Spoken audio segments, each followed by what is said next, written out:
Guys, welcome or welcome back to my channel. How are my profilers today?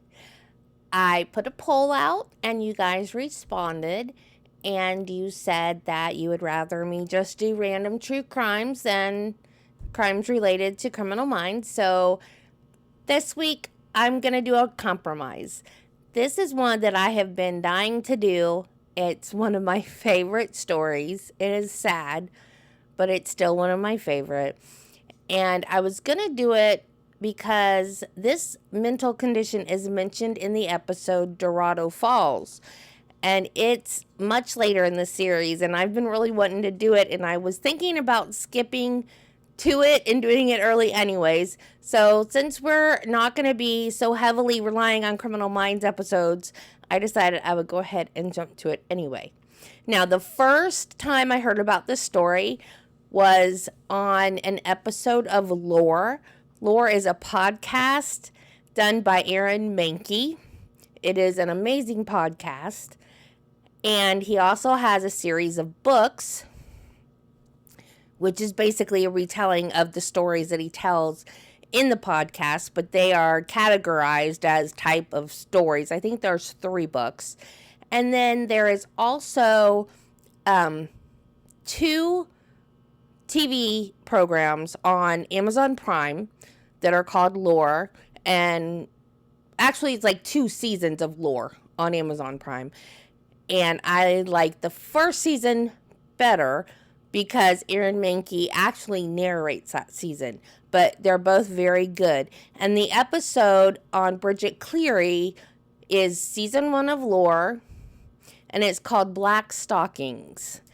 And the actress that plays Bridget Cleary was on Teen Wolf. And I forgot her name. But she has red hair. She's a very good actress. It's a very, very good episode. So if you want to see it dramatized after you hear the story, I would recommend Lore to you. Because that's how I heard about the story. And it's a very good adaptation. So, I love this story because it has 3 of my favorite topics: folklore, strange medical conditions, and murder.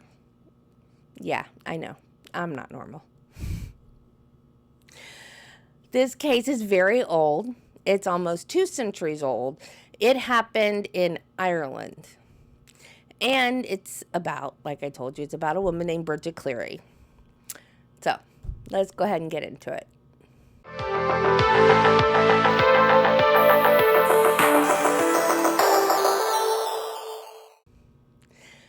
But before I start talking about Bridget, I want to tell you about a more recent case. A newly married couple in New York, Ithaca, New York. On June 2nd, 2009, 28-year-old Catherine Coffey and 24-year-old Blazej Kott had been married for just a few months, and they were out for an evening jog. But what Catherine didn't know was that she would never make it back home. A few weeks into the marriage, Blazej had come to believe that Catherine was not his wife, but had been replaced by someone that just looked like his wife. So he beat her with a pipe and slit her throat with a knife and a pipe, both brought from home. And of course, the jury did not believe his story, and they found him guilty.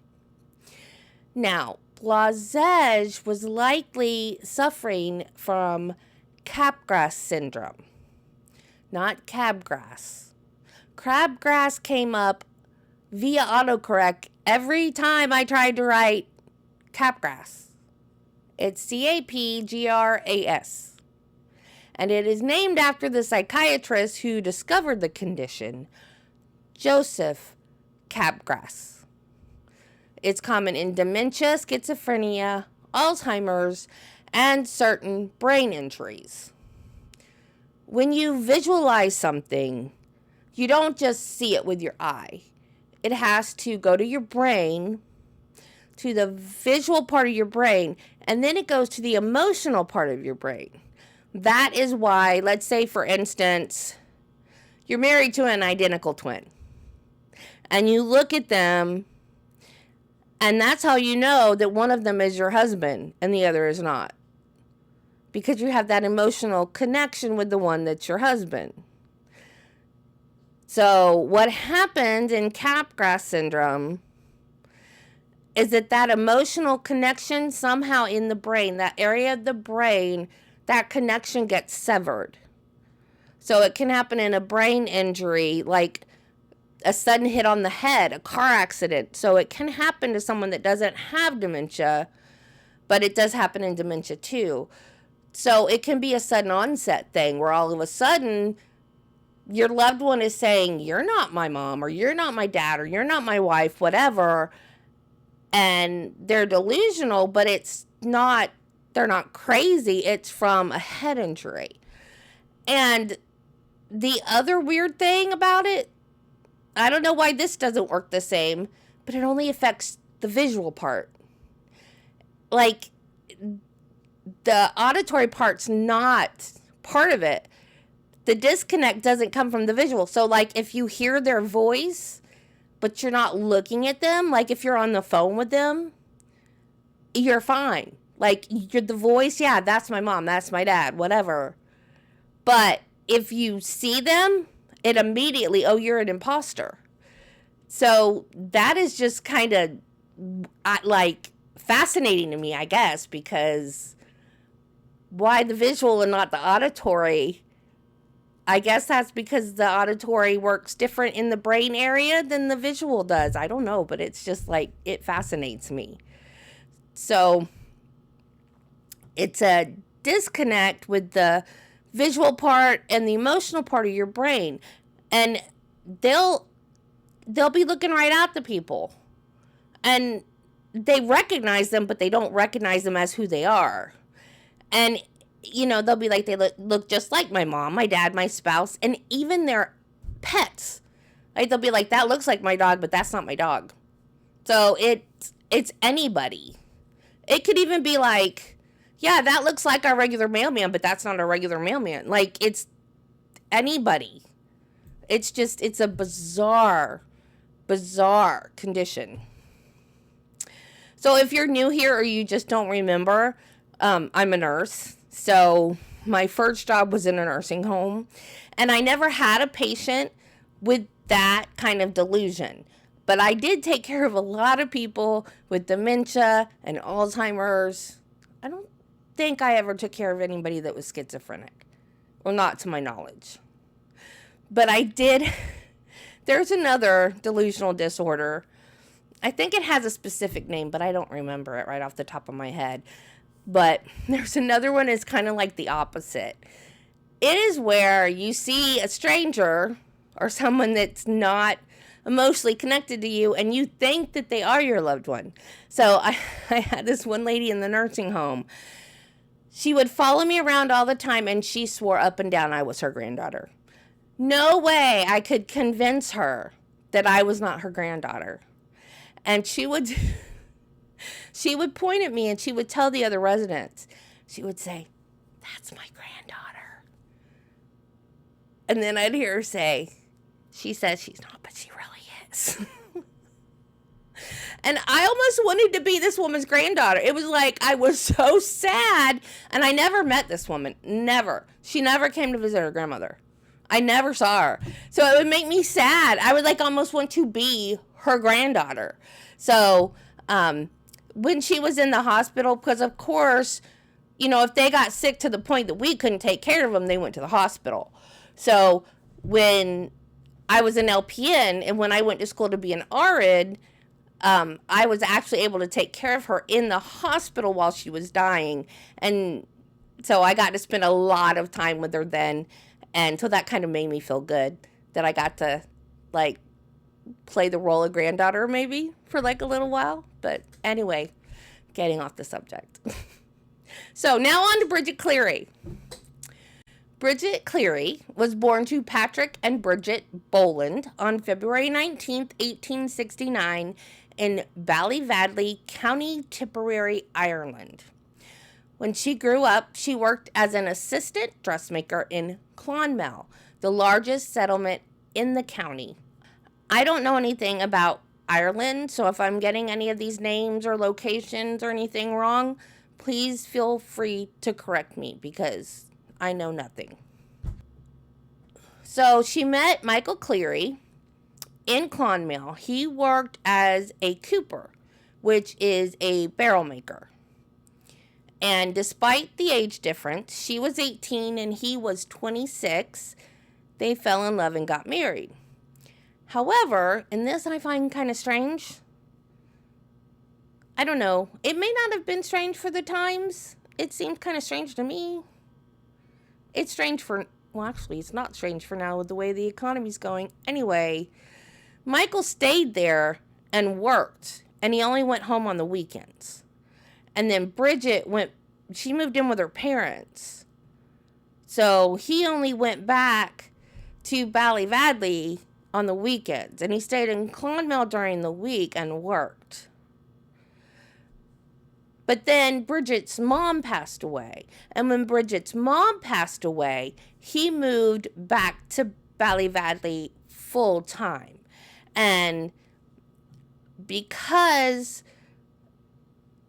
Patrick, her father, was a laborer, which I'm not sure what exactly in Ireland at that time, what exactly a laborer was, but they were entitled to live in a laborer's cottage, and that cottage was the best house in the village. So the three of them moved into a laborer's cottage, and not only that, they were allowed to keep the previous cottage, and Michael used that as his workshop. So now the village of Ballivadley had their very own cooper. But nobody else wanted this house. Even though it was the best in the village, nobody wanted it because it was built very near to a fairy ring. This village was very small. It consisted of 9 houses and only 31 people. We'll get back to the fairy ring in a minute. Bridget was the breadwinner of the family. She was also childless. Now, I don't know if they decided not to have kids, if she couldn't have kids, if they were going to have kids one day. I don't know what the plan was. But anyway, in this day and age, I think it was pretty rare for someone that had been married 8 years to have no children. And for the woman to be the breadwinner, that was also unusual. She had chickens and she sold eggs. She also had a state-of-the-art Singer treadle sewing machine. And that was the ones that had like the flat pedal at the bottom, and you just put your foot on it and you moved the treadle back and forth, and that made the sewing machine work. So that's how she made the dresses that she sold. She also made dresses for herself. So she was very fashionable, and she made hats. So like she was really dressy and fashionable, much more so than the other women in the village. So she was viewed as different. So now we're going to talk about fairies. Not Tinkerbell. Not nice fairies. Not Disney fairies. Hey, dude, what happened? Sam, hey, what am I supposed to do? Fight the fairies! You fight those fairies!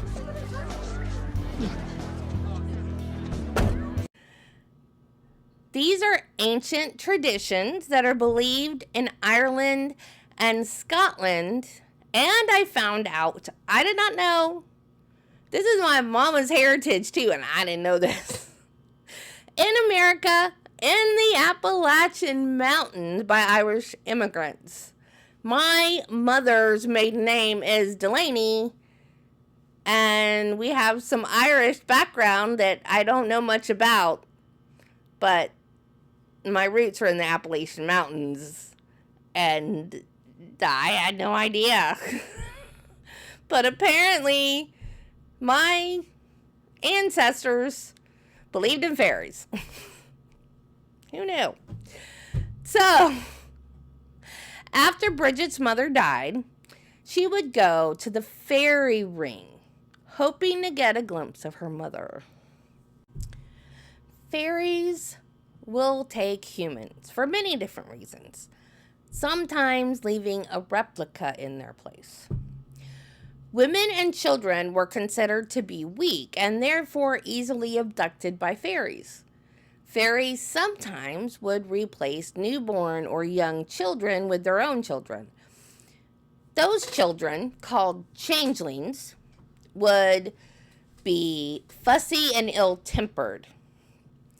They were also strange-looking, with facial hair, long teeth, and beady eyes. But that wasn't always the case. Sometimes there were no discernible physical differences except maybe some off mannerisms, and sometimes the fairy just wanted their child to feel the love of a human. Which everywhere I read that fairies kind of look down on humans, so I don't get that. But they also said that sometimes fairies will do it as punishment to humans that have wronged a fairy, which I think is probably more likely. But sometimes they would want a human female to come to the fairy realm to mate with, or just to take care of them and their family, like a servant. When they did this, when they replaced adults, they would put an enchanted log. Yes, an enchanted log, like the log lady from Twin Peaks. Y'all remember the log lady? At the beginning of every episode, she held a log and said something stupid about her log. Anyway, they would put an enchanted log in the person's bed, and it would take on the features of the person that they had abducted. And then that person would get ill and die. And then the family and friends would have no idea that they had been replaced. They would just think their loved one died. So that's why they would go out and sit at these fairy rings to get a glimpse of their loved one that died. Because they would think they didn't die, the fairies took them. So if I go out there, I might see them.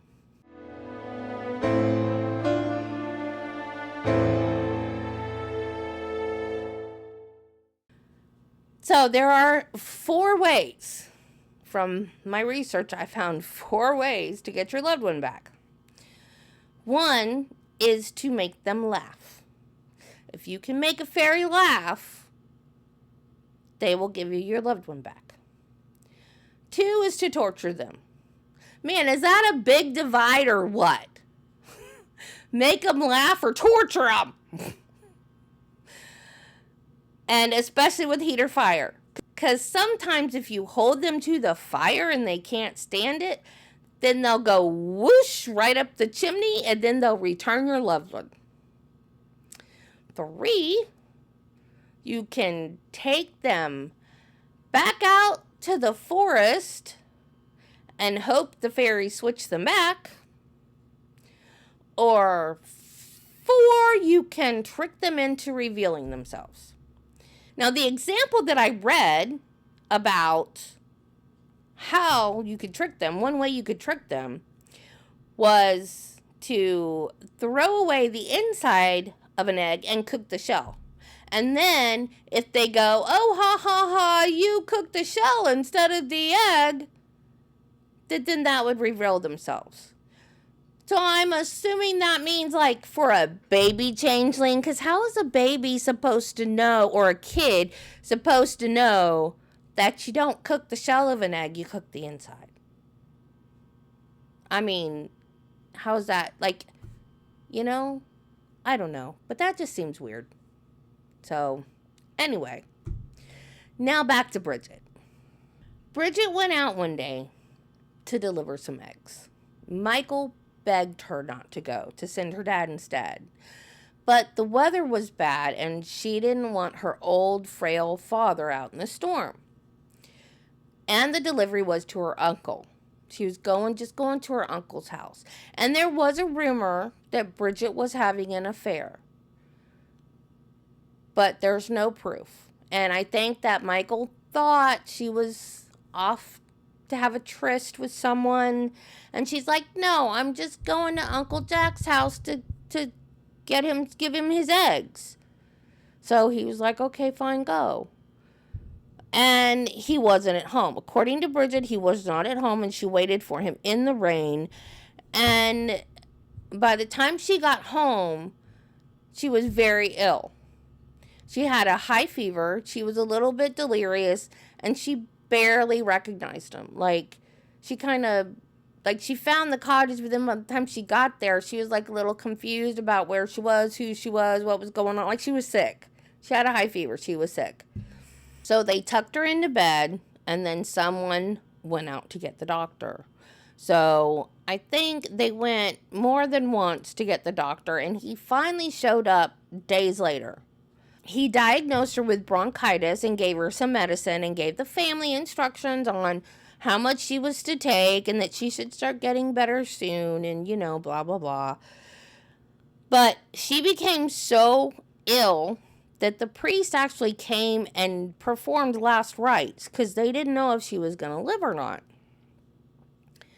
So Michael, still believing that she was a changeling, he told the priest that he didn't have faith in the doctor's medicine and that he had gone to a fairy doctor. And Michael was giving her fairy medicine. He was throwing urine on her, holding her to the fire, and he was asking her what her name was 3 times. And I still don't know why. Everything I've looked at about the changeling and the fairy and all that, I have not seen why he kept asking her name 3 times. I'm assuming that the 3 times was for the Trinity, Father, Son, Holy Ghost, because on like ghost hunting shows and stuff, they always say anything that happens in 3s, they're mocking the Trinity. You know how like I don't know if you guys watch ghost shows. I watch ghost shows.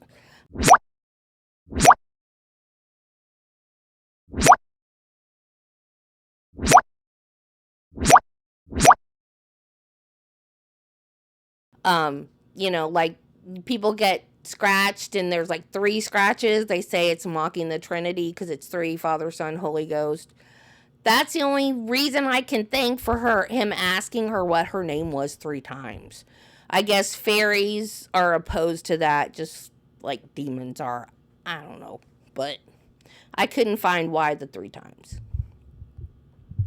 So Michael, he tied her to the bed and kept her prisoner because all through all that, she wouldn't tell him her name. You know what? I guess she was just so ticked off at him that she was stubborn and was like, I ain't telling him nothing. But you know what? If it was me and it was either get urine thrown on you or tell him your name, I think I'd be telling him my name. I mean, because she darn sure was not a fairy. So I'll tell you anything you want. Just don't throw urine on me anymore. And whose urine was it? Was it her urine or somebody else's urine? Ugh. Oh, wait. I almost forgot. Did I tell y'all he only had 9 days to get her back? Yeah, that's it. 9 days. So after 9 days, fairies take your loved one. You don't get them back in 9 days. That's it. It's over. You'll never get it back. So, on the evening of the 8th day, now we're cutting it close, Uncle Jack Dunn, he shows up with medicine from fairy Dr. Dennis Gainey. This is, I don't know if this was Bridget's great uncle or uncle, but relative. So Jack Dunn went to fairy doctor Dennis Gainey, and he gave him some herbs that was stewed in the first milk of a cow that had just given birth. So in other words, instead of the calf drinking as soon as it was born, they took that first milk and they steeped the herbs in them. But not just any herbs. No. Very, very dangerous herbs. Herbs that are called foxglove, but the scientific name is digitalis. And digitalis is made into a heart medication that I have given many times, and it is called digoxin. And it slows down your heart rate. It slows down your heart so it doesn't, so some people have hearts that just want to quiver like that and not like pump like they're supposed to. You take digoxin, it slows it down so it can pump like it's supposed to. But you have to take your patient's heart rate before you give it to them. Because if it's already slow and you give it to them, you could kill them. So it's poison. It's not something to play around with. And they jammed it down her throat. So not very smart. And they threw urine on her again. And they held her in front of the fireplace again. And then they tied her back up to the bed. But that night, Bridget was able to convince Michael that the fairies were gone. And she was her wonderful Bridget self again. And the next day, she got out of bed. She got dressed. She went into the living room or main room, whatever they called that room. Her friends and family were there waiting for her. And they sat down to tea. And then everything was fine. And then she asked for a glass of milk. And this set Michael off. He had been so convinced that she was herself again. But he knew that fairies loved milk. I like peanut butter and banana sandwiches, but that does not make me Elvis. So, I like milk too. That doesn't make me a fairy. Where is the logic, people? So then, I don't know if this was supposed to be like a yo mama thing or what, but I don't know why I'm laughing. It's really not funny. But so she said something along the lines of his mother wanting to go with the fairies, and he got mad. She had on her plate, because they're having tea, she's got bread with jam on her plate. He started shoving it down her throat, and then he picked her up and slammed her to the floor in front of the fireplace.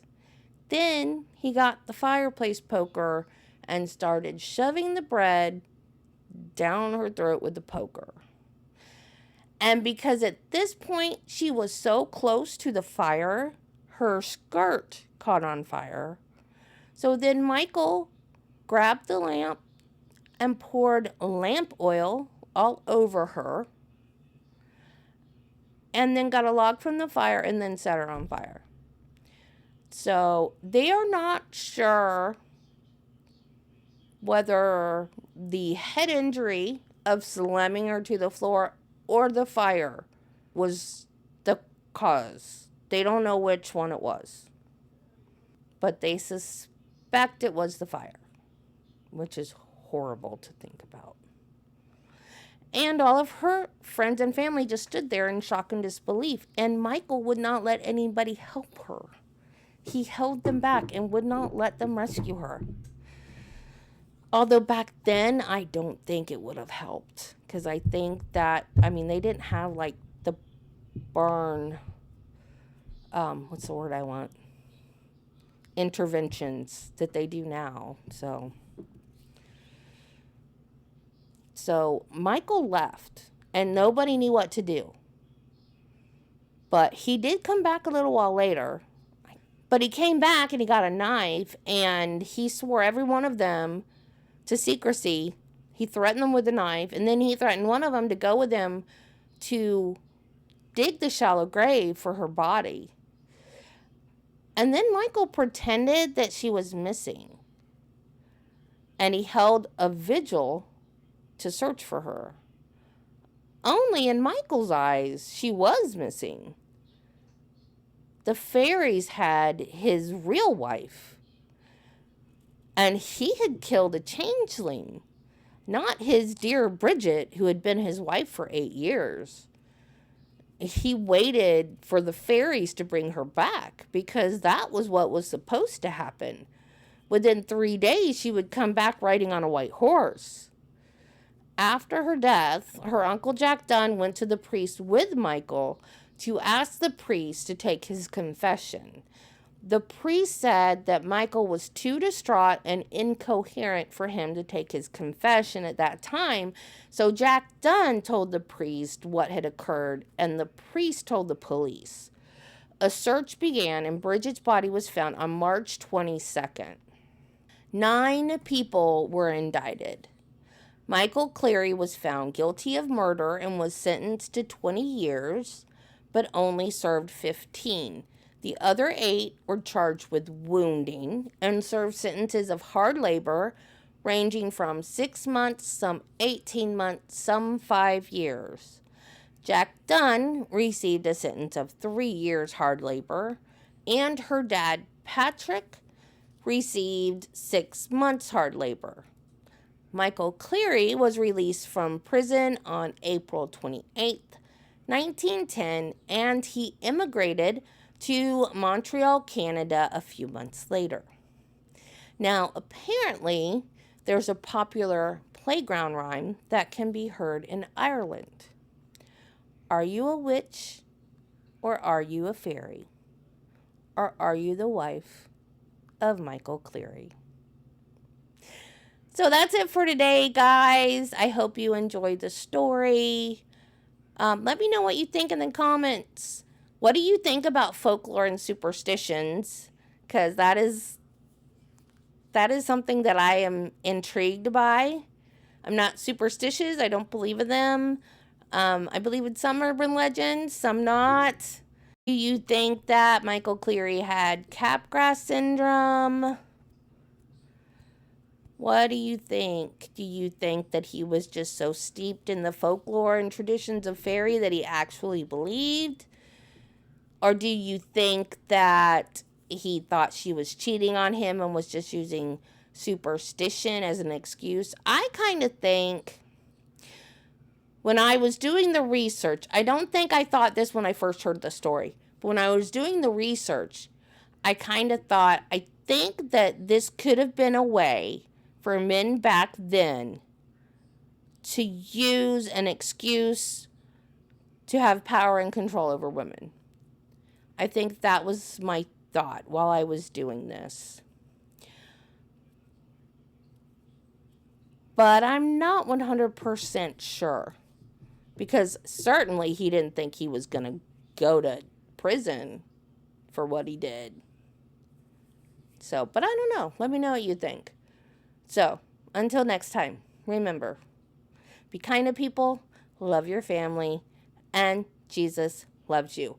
And please do me a favor and hit that like and tell your friends. And I will see you in the next one, guys. Bye.